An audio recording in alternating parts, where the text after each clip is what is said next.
Welcome to Rome versus Florence, the ultimate travel showdown.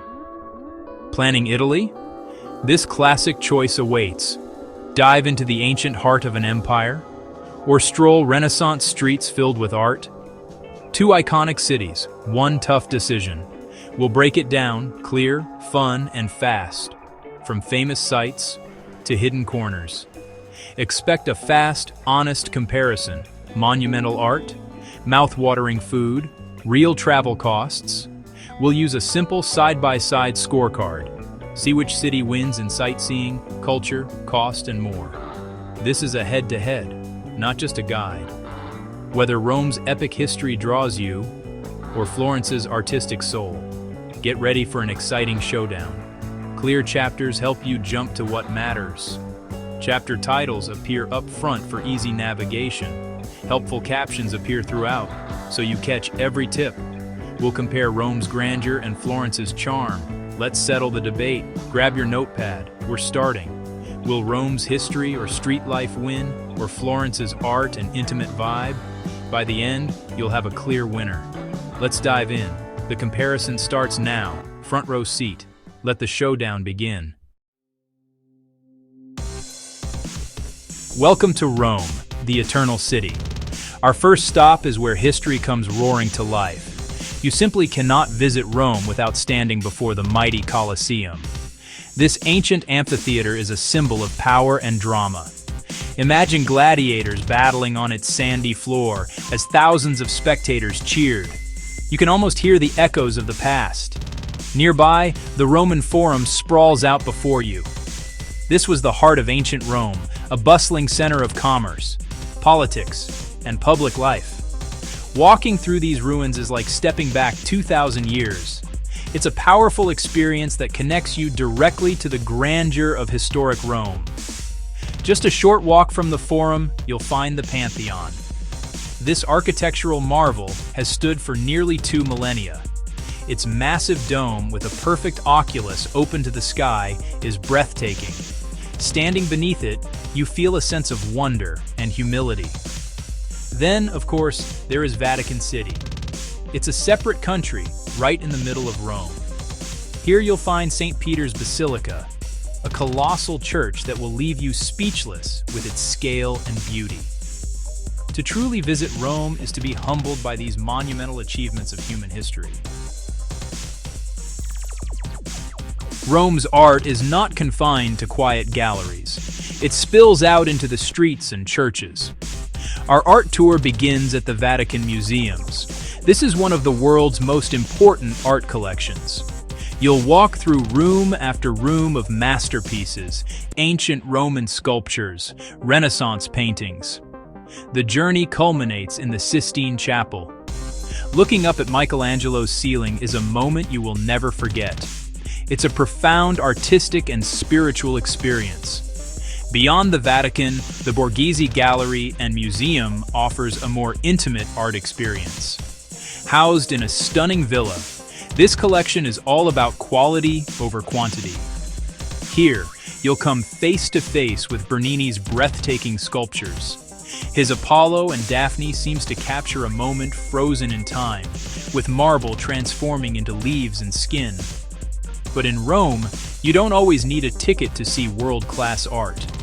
Many churches are living museums, and they are free to enter. Step inside the Church of San Luigi dei Francesi near Piazza Navona to find 3 stunning Caravaggio paintings. They hang in a dark chapel, just as they were meant to be seen. This is the magic of historic Rome.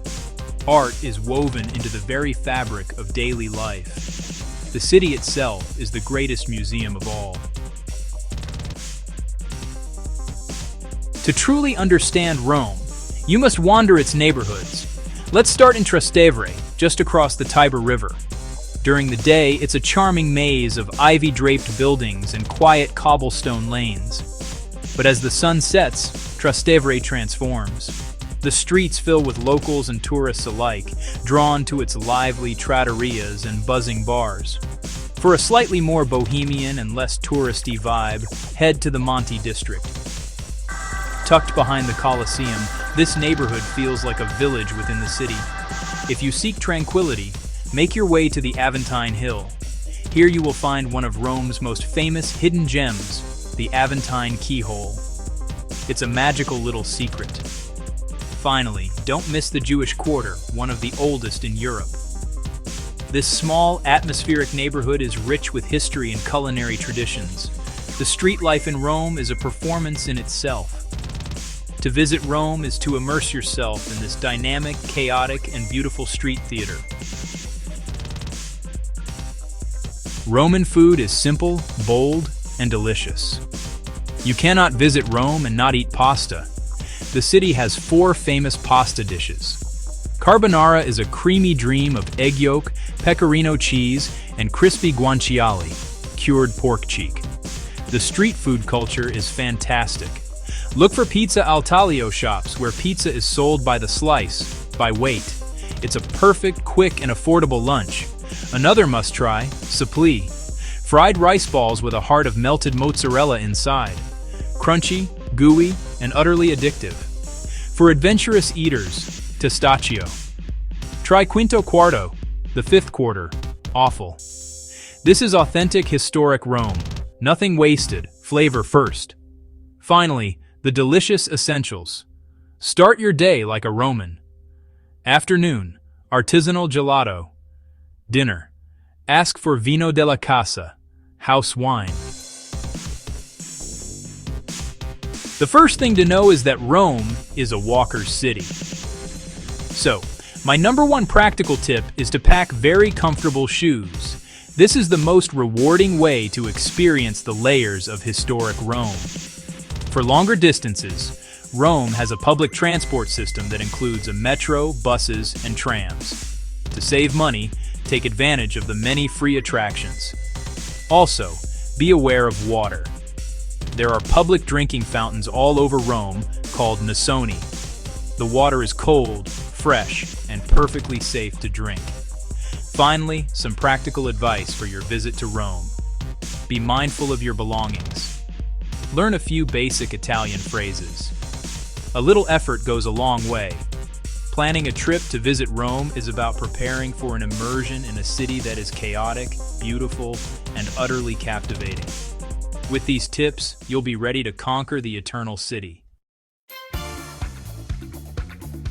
Welcome to Florence, the undisputed cradle of the Renaissance. This city is a masterpiece in itself, a compact treasure chest of art and architecture. Climbing to the top of this dome is a rite of passage for anyone who decides to visit Florence. The reward is a breathtaking panoramic view of the entire city.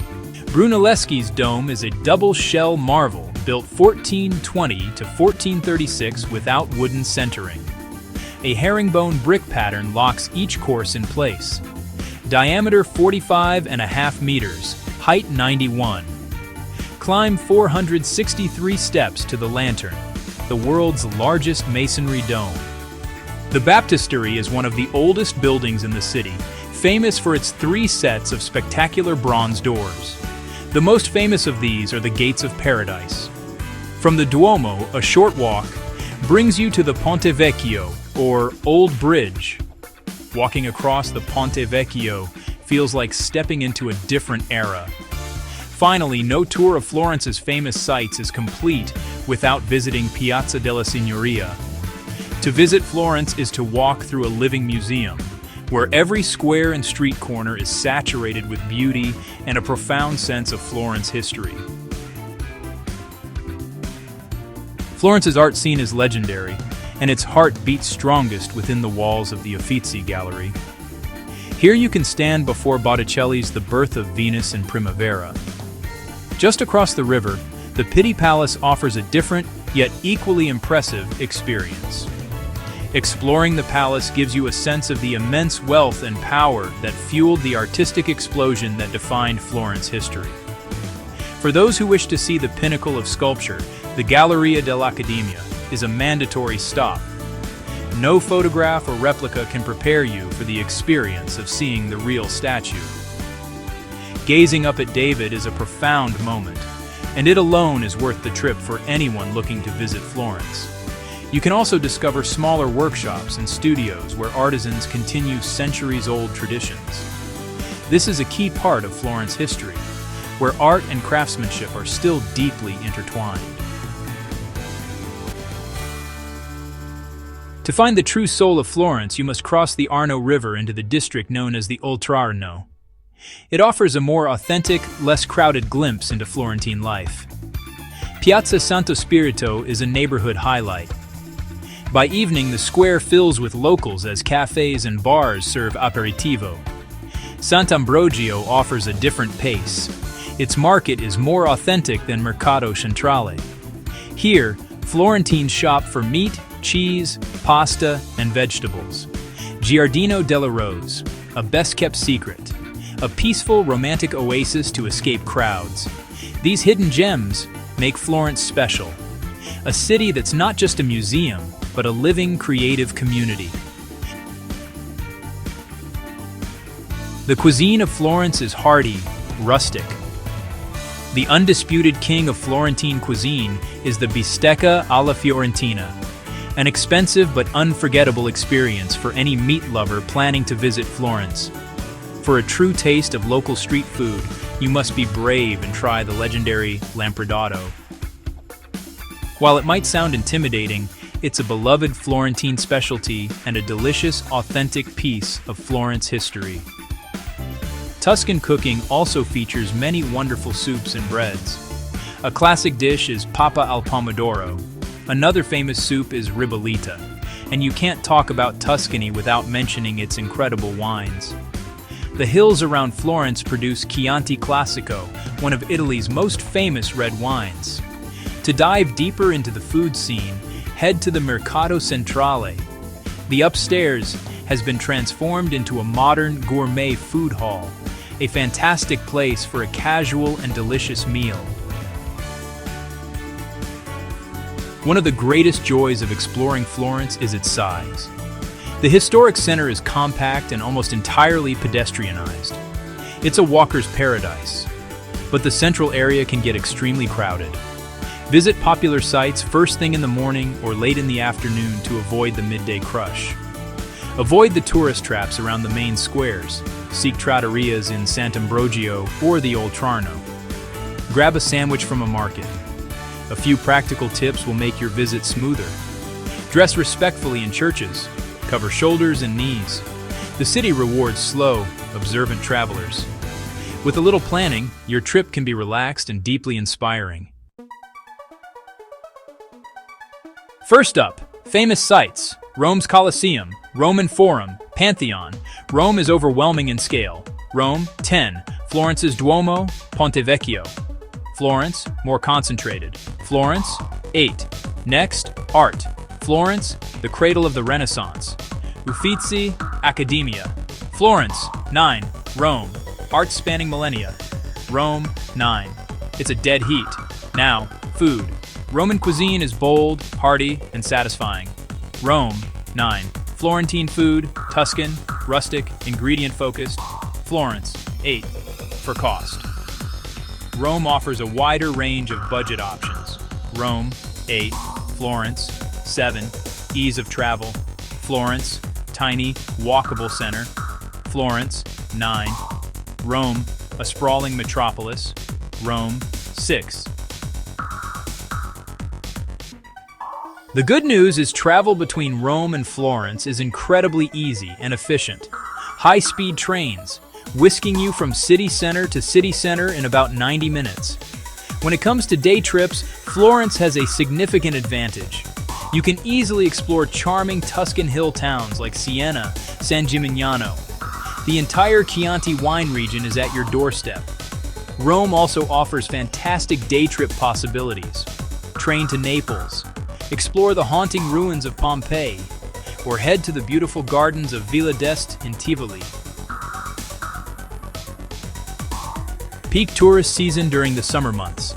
Expect hot, humid weather. Expect very large crowds.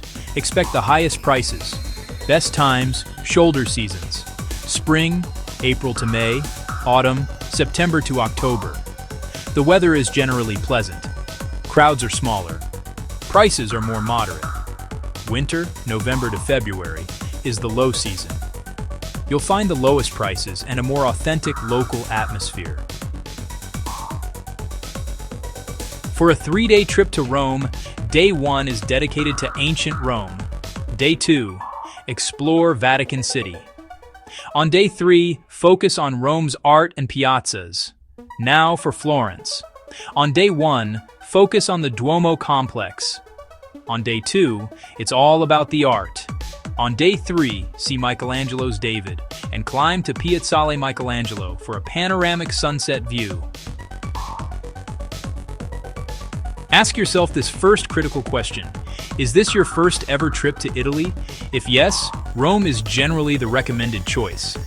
Are you a passionate art lover? If so, Florence is your undeniable destination. What if food and a relaxed atmosphere are your priority? Florence. Finally, crave grandeur and epic history? Choose Rome. Rome versus Florence, the sprawling, chaotic heart of an ancient empire, against the elegant, compact cradle of the Renaissance. The choice between them is not about which city is better, but which city is better for you. If you are a first-time visitor to Italy or someone who thrives on energy and epic scale, choose Rome. It is the perfect introduction, a city of endless discovery. You must visit Rome. If you are a devoted art lover, a romantic at heart, or someone who prefers a more relaxed and manageable travel experience, then Florence is calling your name. You should absolutely visit Florence. Don't overthink it. Trust your traveler's intuition. Pick the city that sparked the most excitement in your heart. Now go pack your bags, plan your adventure, and choose your city. Your unforgettable trip to visit Italy awaits.